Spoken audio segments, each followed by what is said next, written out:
So don't be shy about taking a little. They're a little harder to shoot because you have to be a little more precise with your aim. But don't leave them. Take them, eat them. They're all good. So this is 6 little tiny. You can see from the size of my hand, they're small. These are 6 small lionfish carcasses. What's left, and I'm going to throw them into this pot of boiling water. And they're going to be in there for about 3 or 4 minutes. They cook real quickly, and you can't overcook them. They'll turn white, and the meat will just flake off the bones. I'll show you that. But right now, this is the next step. Okay, so now they've been in the water, hot boiling water, for about 5 minutes. And if I stick a fork in them, I mean, it goes right through there. The meat will fall right off of them. So now I'm going to go rinse them off and let them soak in some cool water so I can handle them. Okay, so here they are cooled off. Just one little tip. When you're cooling them off, if you leave them in the same pot, don't run the water directly on the fish, because if you do, it is so tender it'll just peel the meat right off of the bone. So I'm going to just show you what I do. I just kind of just push it like this, and you'll see the meat just peels right off the bone real easily. Okay, now remember what I told you about those bones? So there's this little bunch of bones right here where my thumb is, right along the dorsum. So you want to be careful not to get that.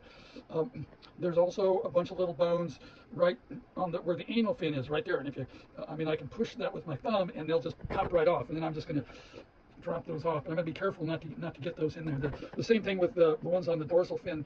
I can just push it with my thumb, and those will come right out. And I don't have to worry about those. And then the rest of the meat that's left on the spine on the other side, again, peels right off.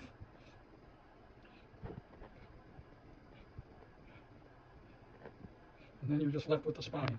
So then the meat is right there, and I just pinch it with my fingers like this and bust it all up so it's real loose.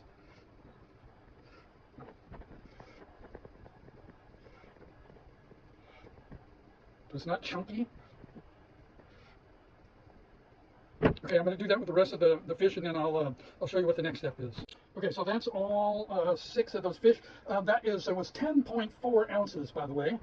Those 6 fish, 10.4 ounces. Now I'm gonna mush it up, and part of the reason for doing this, another reason, is make it nice and smooth, so the dip is nice and smooth. But if there's any bones, if you missed any rib bones or any of the other kind of little bones, you're gonna be able to feel them when you're doing this.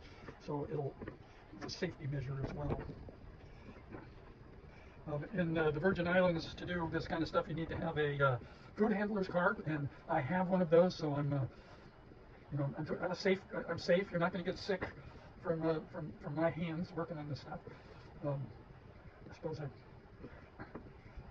I were doing it in the public, I'm sure I would wear a pair of gloves. But okay, so that's the mushed up lionfish.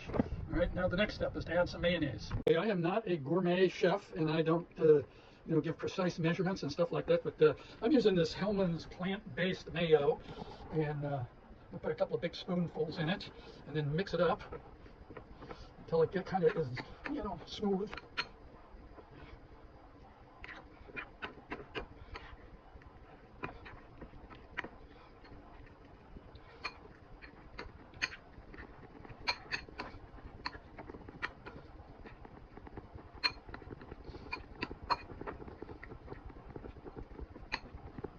Okay, that's I think enough mayo.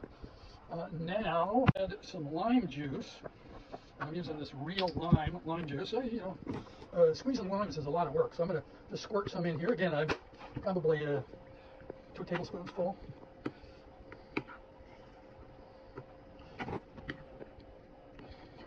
Want that little bit of limey taste. I like it. It's real.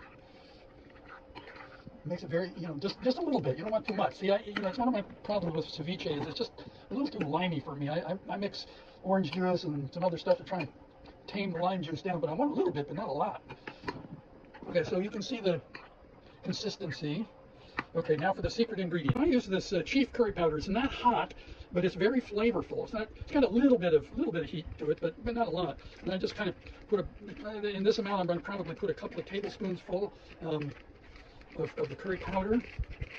This pre-packaged curry powder. If you're a real gourmet and you want to mix your own, then be my guest. This seems to work pretty good though. And then I'm going to mix this up real good.